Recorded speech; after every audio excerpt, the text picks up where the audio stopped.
하나님의 크신 은혜가 오늘 우리 가운데 충만하시기를 주의 이름으로 축원합니다. 옆에 사람들 축복하겠습니다. 잘 오셨습니다. 축복합니다.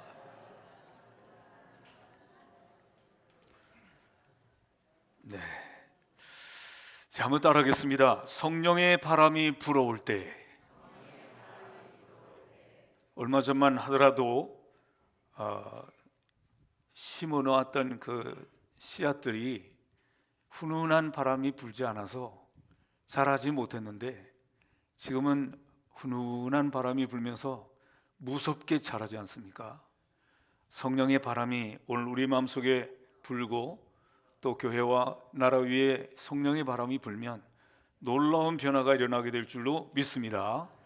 오늘 존 웨슬리 288주년 기념주일이고 또한 성령 강림 주일입니다. 존 웨슬리의 그 성령 충만함으로 말미암아 전 세계는 나의 교우다, 이런 표를 외치면서 전도운동을 벌여서 영국만 아니라 온 세계에 복음의 대폭발을 일으킨 그 사건이 존 웨슬리의 회심의 사건인 것입니다. 우리가 잘 아는 대로 존 웨슬리 목사님은 50년 동안 말을 타고 다니면서 복음을 증거했는데 그 거리가 25만 마일, 킬로미터로 말하면 40만 킬로미터. 이걸 좀 더 쉽게 말하면 지구를 10바퀴 돌 만큼의 거리를 존 웨슬리 목사님은 말을 타고 다니면서 평생 88세에 돌아가셨는데 50년 동안 그렇게 전도하며 사셨다는 걸 생각하면 이런 분은 세상에 다시 나오기 어려울 겁니다. 존 웨슬리 목사님은 4만 2천 번의 설교를 하셨고 200권의 책을 쓰셨습니다. 그렇게 바쁜 중에도 이렇게 큰 일을 하셨던 분이시죠. 존 웨슬리 목사님은 영국의 옥스퍼드 대학을 나오시고 아주 우수한 수재였습니다.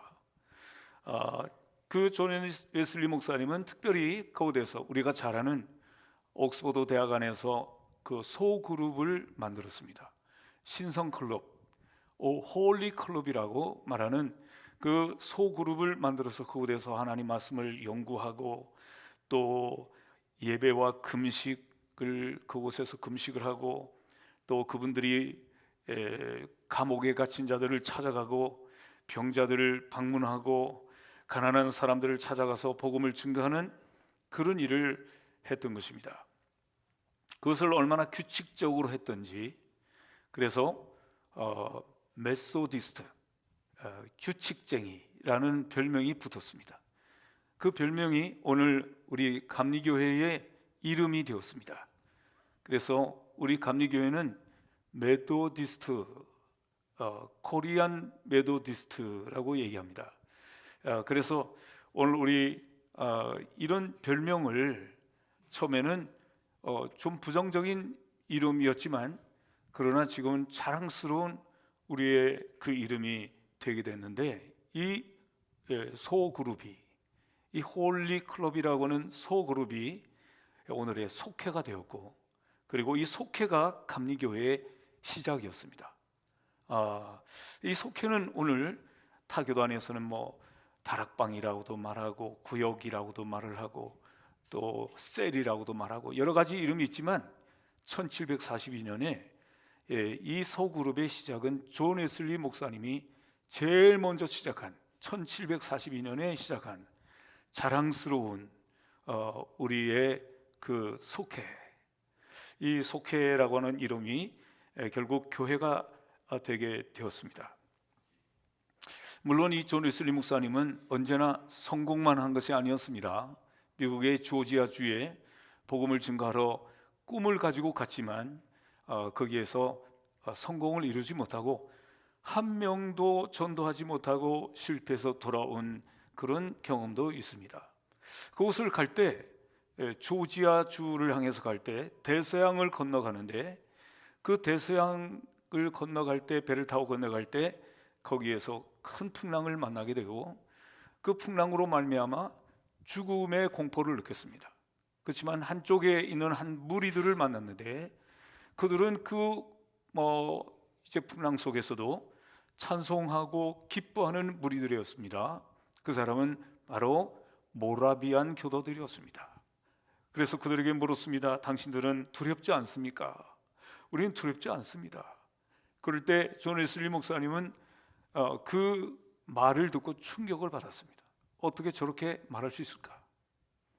그런데 실패를 하고 돌아와서 그가 그 시리에 찬 모습으로 올더 스케이시라고 하는 거리를 걸어가는데 저녁에 어떤 골목에서 한 불빛을 보게 되었고 그 불빛을 따라 들어갔을 때 바로 모라비안 교도들이 모여서 그곳에서 집회를 하고 있는 불빛이었습니다.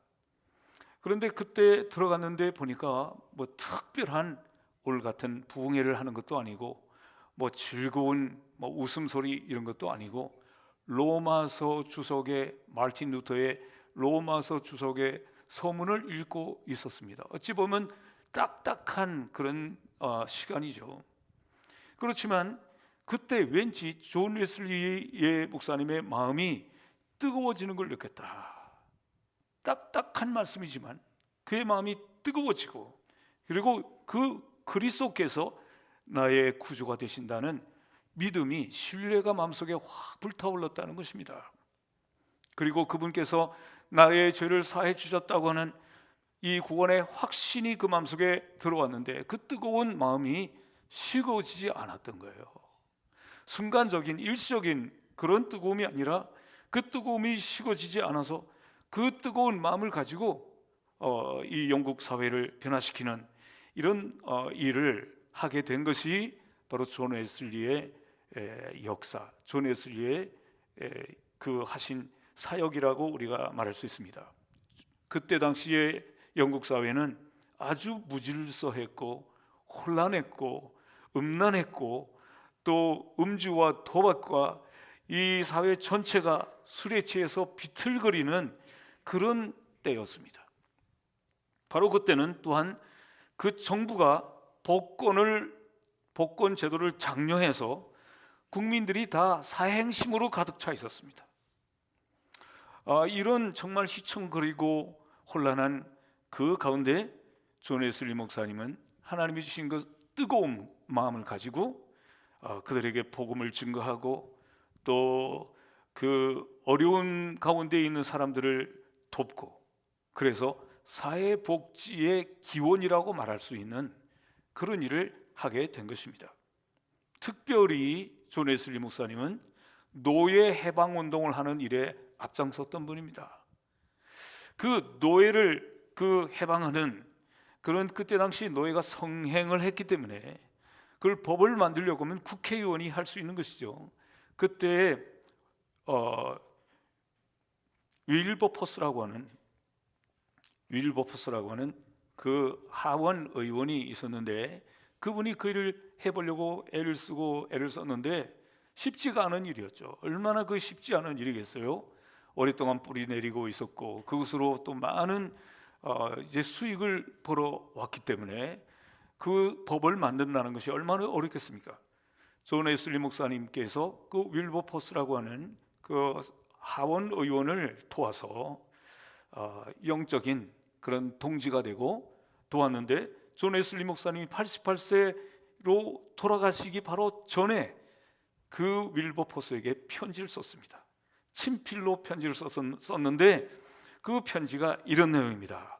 하나님이 당신과 함께 하신다면 그들 모두가 다 노예 장사를 하고 있는 그 사람들, 그 뒤에서 두둔하는 모든 사람들 모두가 당신보다 강할 수 있겠습니까?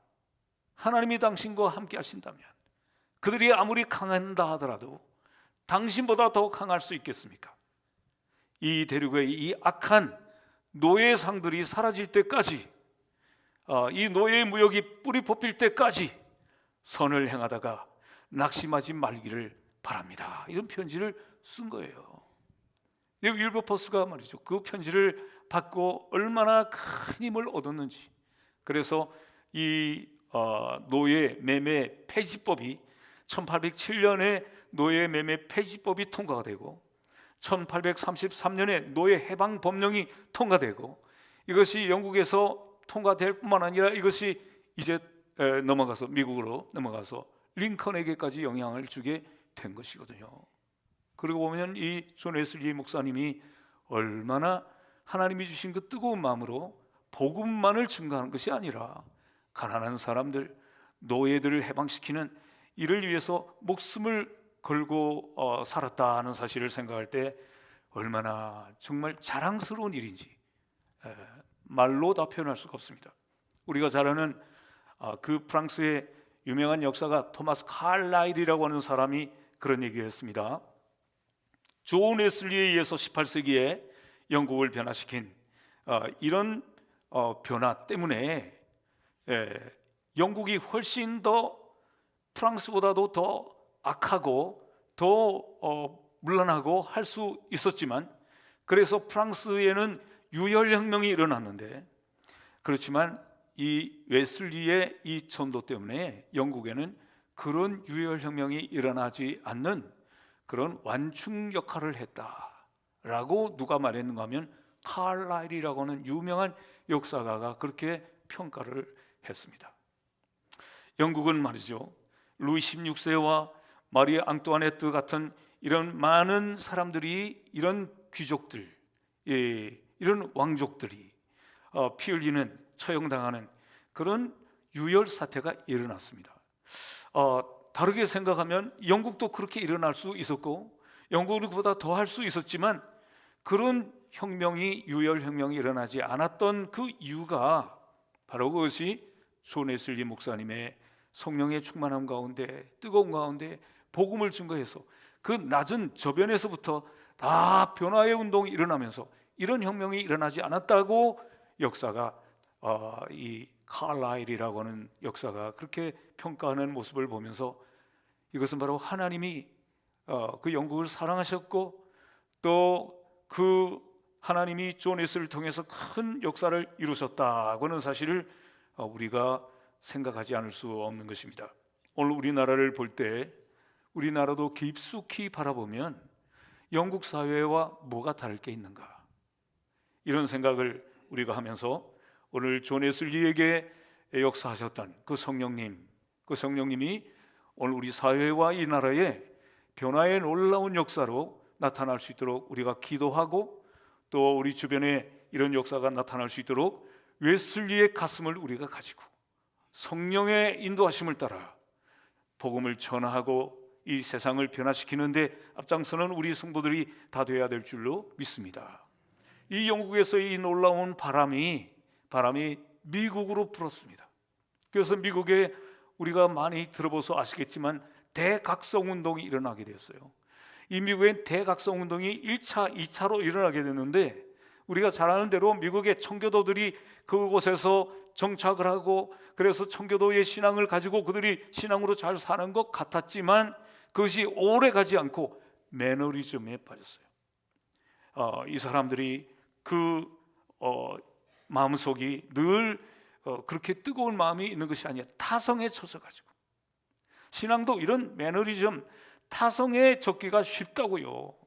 똑같은 예배를 드리고 똑같은 기도를 드리고 하다 보니까 형식주의에 빠지고, 이래서 그 바람을 대각성의 바람을 일으키는 데 불을 붙이는 역할을 존 웨슬리 목사님의 이 회심과 이 부흥운동이 그곳에 불을 붙였다는 거예요.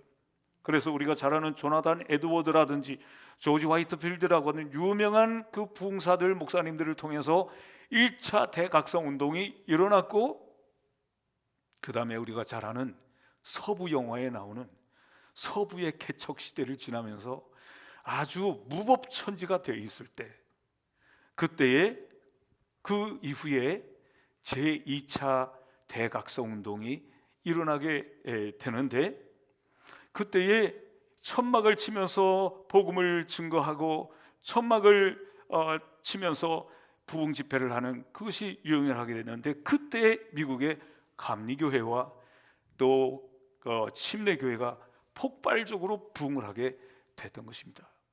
그러니까 이 영국에서 이런 존 웨슬리 목사님의 부흥운동이, 그 바람이, 그 성령의 바람이 미국으로 건너가서 미국에서 이런 1차, 2차 대각성 운동을 일으키면서 그것이 다시 우리 한국에 1885년에 아펜셀라 선교사님, 또 언더도 선교사님이 우리 한국에 와서 복음을 증거함으로 말미암아 배제학당을 세우고 이화학당을 세우고 정동교회, 내리교회를 세우고, 그러면서 이 바람이 오늘 우리에게까지 와서 감리교회 120만 명의 감리교인들이 생기게 되고, 감리교뿐만 아니라 성결교, 성결교뿐만 아니라 순복음, 순복음뿐만 아니라 구세군, 이런 사람들이, 모든 이런 교단들이 존 웨슬리의 후예로서 그 존 웨슬리의 그 뜨거운 그 마음을 이어받아서 지금도 활발하게 복음을 증거하는 이런 우리 대한민국이 된 것입니다.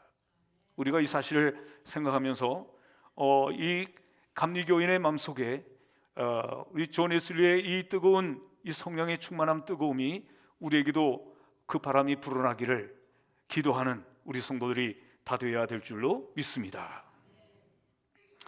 우리가 성경을 보더라도 예수님께서 십자가에 죽으시고 부활하셨을 때, 부활하셨지만 그러나 예수님의 부활을 믿지 못했던 두 제자가 엠마오로 가다가, 시리에 차서 엠마오로 가다가 예수님께서 곁에 계시는데도 불구하고 깨닫지 못하고, 예수님께서 하나님의 말씀을 이렇게 풀어주시는데 그때에서야 자기들도 모르게 가슴이 뜨거워졌다고 누가복음 24장 32절에 그들이 고백합니다. 뭐라고 말합니까? 우리가 길에서 우리에게 말씀하시고 우리에게 성경을 풀어주실 때 우리의 마음이 뜨겁지 아니하더냐 하고 고백하고 있는 것입니다. 여러분, 성령께서 우리 가운데 오시면 우리에게 처음으로 나타나는 증거가 가슴이 뜨거워진다는 것입니다. 올 시간 여러분들의 마음속에 성령께서 주시는 그 뜨거움으로, 그 꺼지지 않는 그 불과 같은 뜨거움으로 여러분들 가운데 충만하시기를 주의 이름으로 축원합니다. 그래서 그들이 뜨거워서 이 엠마오로 도망을 가다가 피신을 하고 예루살렘에 있지 못하고 이 엠마오로 가다가 피신하여 가다가 다시 예루살렘으로 돌아오게 됐죠. 돌아와서 어떻게 했습니까? 그들이 예수님의 부활하심을, 직접 예수님을 만났음을 증거하는 그런 역사가 누가복음 24장에 기록되어 있는 것입니다. 성령께서 우리 가운데 임하시면 이런 놀라운 역사들이, 존 웨슬리를 통해서 왜 영국에 놀라운 변화가 일어난 것처럼 예수님의 제자들이 시리에 차서 낙심에 빠져 있었던 그 제자들도 뜨거운 마음을 가지고 예루살렘으로 다시 돌아가서 부활하신 예수님을 증거한 것처럼 이렇게 변화가 일어난다는 것입니다. 오늘 읽은 본문에 있는 말씀은 BC 600년경에 있었던 얘기입니다. 우리가 잘 아는 대로 이 에스겔 선지자는 그 남쪽 유다 나라가 망하고 1차, 2차, 3차 이렇게 바벨론 포로로 끌려가는데 2차 때 바로 바벨론의 포로로 끌려간 사람이 바로 에스겔 선지자입니다.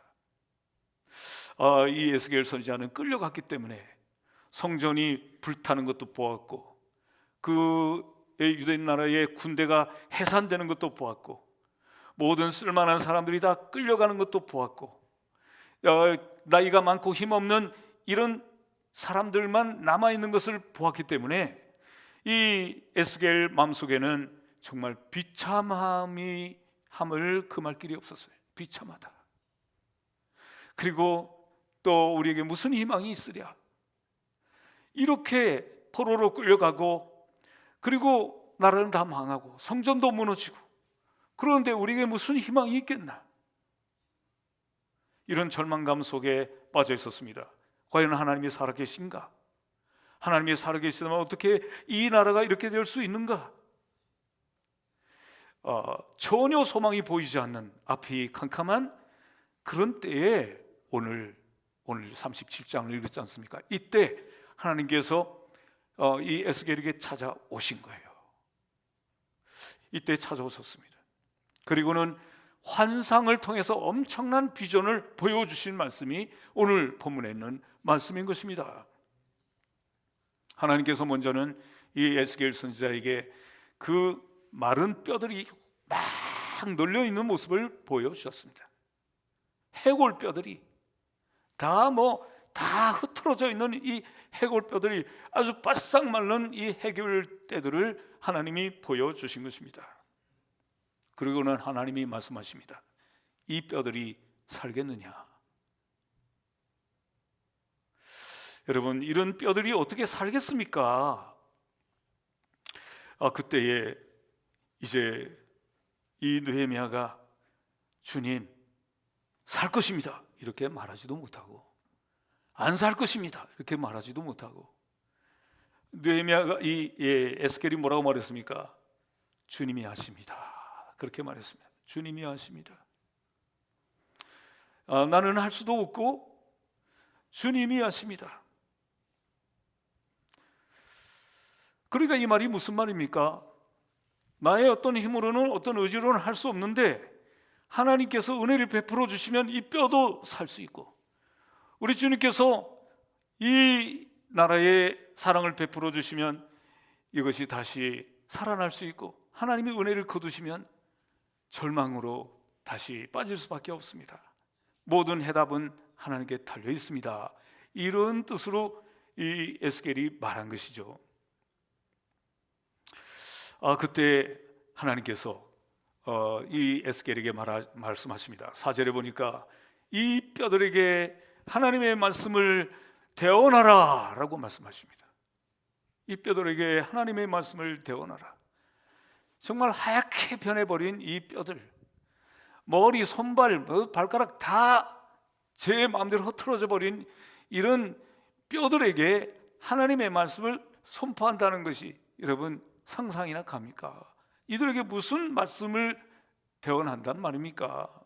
그런데 하나님은 이들에게 하나님의 말씀을 대언하라, 그러면 살아나리라 라고 말씀하고 있어요. 바로 그것은 뭡니까?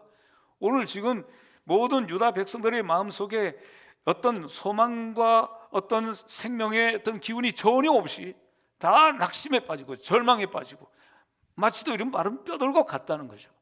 이런 마른 뼈들과 같은 이들에게도 하나님의 말씀이 증거되어지면 살아난다라고 하는 하나님의 말씀인 줄로 믿습니다. 오늘 이 시간도 우리의 마음속에 아무런 희망도 없고, 아무런 기쁨도 없고, 아무런 재미도 없고, 이런 사람들에게도 하나님의 말씀이 그 마음속에 전파되어지고 그 말씀이 대언되어지면 다 살아나는 놀라운 역사가 있게 될 줄로 믿습니다. 오늘도 우리가 하나님 앞에 나왔지만, 나온 우리 성도들 가운데도 혹시라도 이런 마른 뼈들과 같은 절망 속에 빠져 있는 사람들이 있다면 하나님의 말씀이 그 마음속에 뿌려지고, 그리고 다시 새싹이 나는 것처럼 놀라운 변화가 일어나기를 주의 이름으로 축원합니다. 시편 119편 50절에 보면 이런 말씀이 있습니다. 나의 곤란 중에 위로라, 주의 말씀이 나를 살리셨음이니라. 그런 말씀이 있어요. 곤란 중에, 나의 그 삶의 환난 중에, 전혀 앞이 보이지 않는 이 절망 중에 하나님의 말씀이 나를 살리셨다. 오늘 하나님의 말씀이 선포되어지는 심령마다, 하나님의 말씀이 선포되어지는 곳곳마다 살아나는 놀라운 역사하심이 있게 될 줄 믿으시길 바랍니다. 여러분, 성경의 로마서 10장 17절에 말씀하지 않습니까? 뭐라고 말씀하니까 믿음은 들음에서 나며 들음은 그리스도의 말씀으로 말미암느니라, 그렇게 말씀하지 않습니까? 우리 믿음은 들음에서 나는 거예요. 그 말씀을 많이 들어야 되는 거예요. 오늘 이 시간도 여러분들의 마음속에 하나님의 말씀 들음으로 믿음이 생겨나지고 하나님의 말씀으로 말미암아 믿음의 대장부들이 다 될 수 있기를 주의 이름으로 축원합니다. 말씀을 많이 읽으시고, 말씀을 또 많이 들으시고, 그 말씀을 또 깊이 묵상하고 암송하시고, 그러므로 여러분들 가운데 소망이 회복되시기를 주의 이름으로 축원합니다. 이 에스겔이 말씀을 선포했더니 이 뼈들이 막 소리를 내면서 막 우두두둑 하면서 다 연결이 되어 가지고, 그래서 사람의 모습을 이루었다는 것입니다. 그리고 오늘 우리 하나님 말씀하신 대로 그 뼈들이 연결되고 거기에 힘줄이 더 입혀지고 거기 위에다가 살이 붙고 또 바깥에다 피부가 붙어서 사람 모양이 되었다라고 말하고 있어요. 그렇지만 생기가 없더라라고 말씀합니다. 사람의 모양만 있으면 뭐합니까? 생기가 없으면 무슨 의미가 있어요? 여러분, 성경에, 영어 성경에 보면 이 생기라는 말씀은 호흡이라고 나와 있어요. 브리스, 호흡이라고 말했어요. 숨이라고 하는 것입니다. 우리가 잘 아는 대로 하나님께서 이 세상을 창조하실 때 창세기 1장에 보면 하나님이 세상을 창조하시기 바로 직전에 창세기 1장 2절에 보면 하나님의 신이 수면 위에 운행하시더라 그랬어요. 하나님의 신, 바로 이게 성령님을 말하는 것이고, 바로 이 하나님의 신이 바로 생기를 의미하는 거예요. 생기. 근데 그 생기, 하나님의 성령이 그때도 이 수면 위에 운행하고 계셨어요. 빛도 만들어지기 전에, 하늘로 만들어지기 전에 그때도 하나님의 성령이, 생기가 운행하고 계셨어요. 그때도 계셨다는 거예요. 그리고 하나님이 창세기 2장에 보면 흙으로 사람을 만드시고 그 생기를 그 코에 훅 불어넣으시니까 사람이 생명이 된지라 그래요. 생명이. 이 번역에 되어 있는 성경 말씀을 보면 그것은 생명체가 된지라, 이런 말씀이에요. 그러니까 이 뼈들이 연결되고 살이 붙고 피부가 붙어도 있어도 그것 속에 생기가 없으면 그것은 아무런 가치가 없는데, 하나님께서 그 속에 생기를 불어넣으시니까 그제서야 생명체가 되었다는 거예요. 오늘 에스겔이 본 그 환상이 사람의 모습을 다 갖추고 있었지만 그러나 아직 생기가 없더라. 생기가 없다는 것은 아직 생명체가 되지 않았다는 것입니다.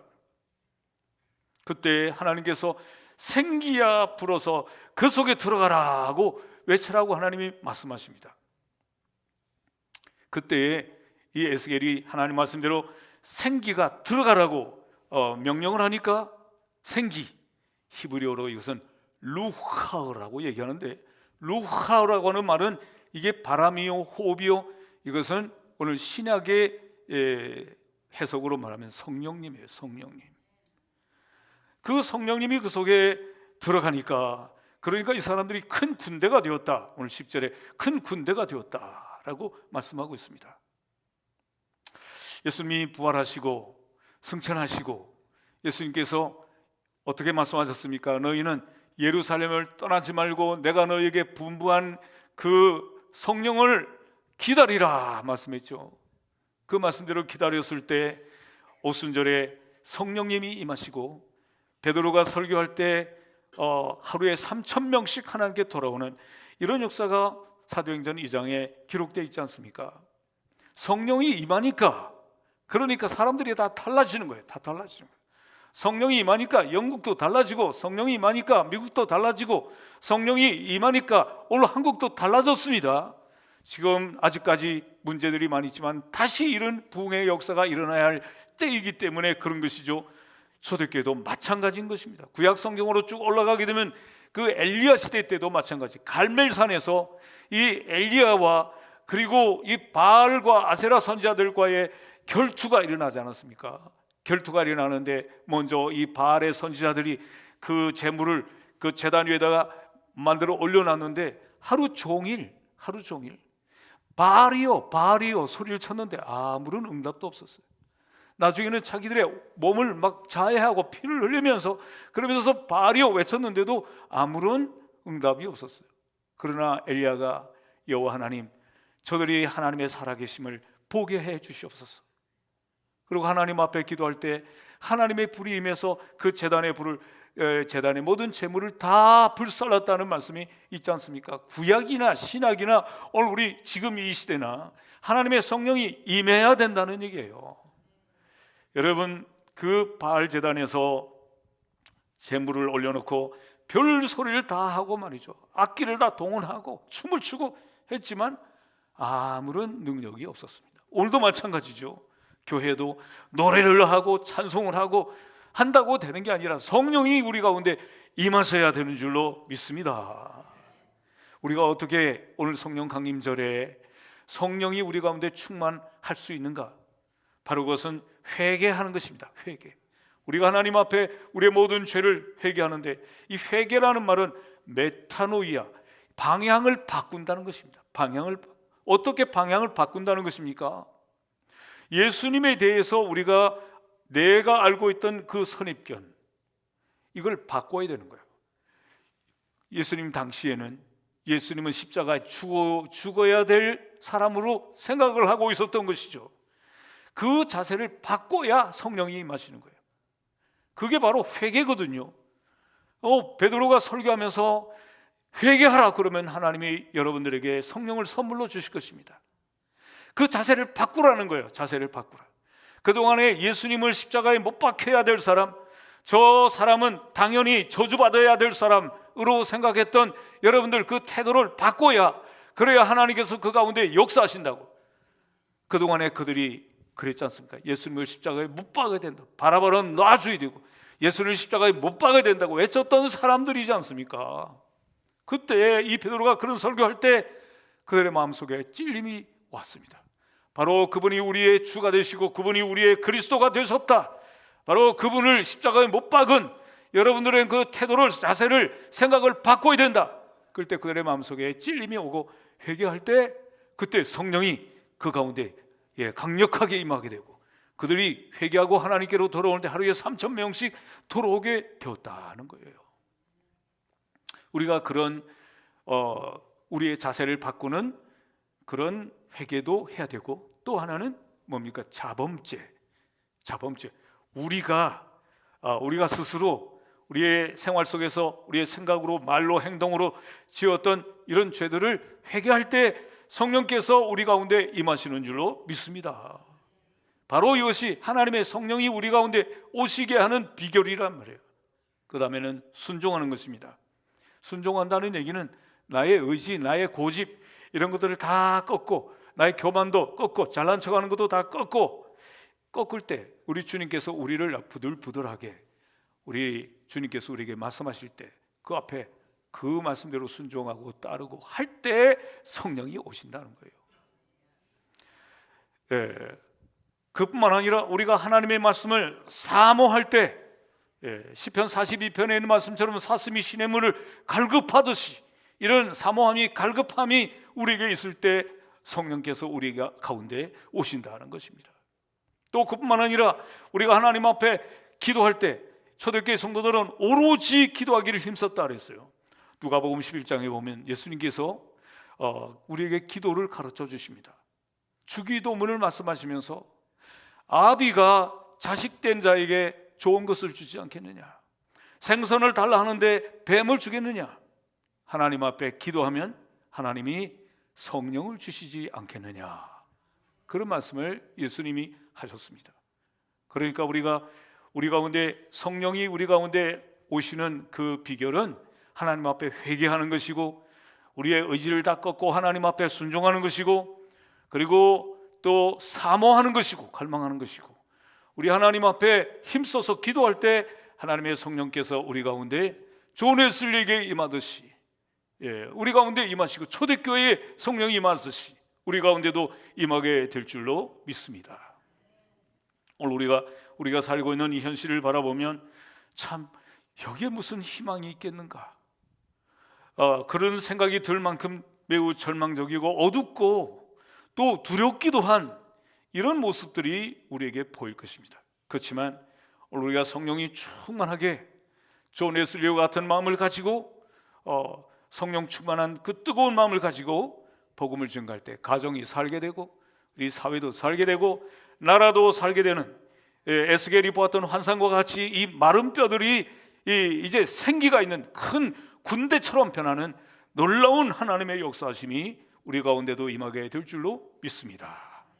오늘 성령 강림절에 존 웨슬리 회심 기념 주일에 오늘 하나님께서 우리에게 약속하신 이 성령의 놀라운 역사하심이 여러분들 가운데 임하셔서 성령으로 여러분들의 인생이 바꿔지고, 성령으로 여러분들의 가정도 변화되고 바꿔지고, 나라도 변화되는 놀라운 역사가 있기를 주의 이름으로 축원합니다.